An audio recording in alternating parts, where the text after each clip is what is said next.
kwenzela okuhle kodwa. Ngiyabonga bantwana.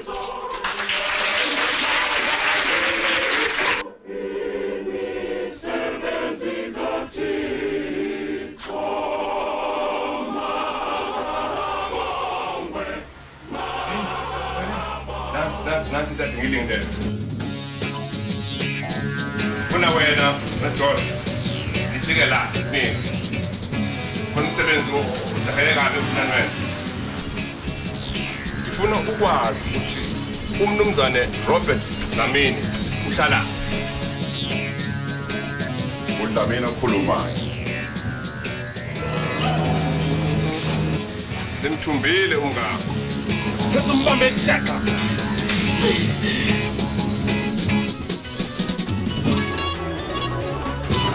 Ayabona manje.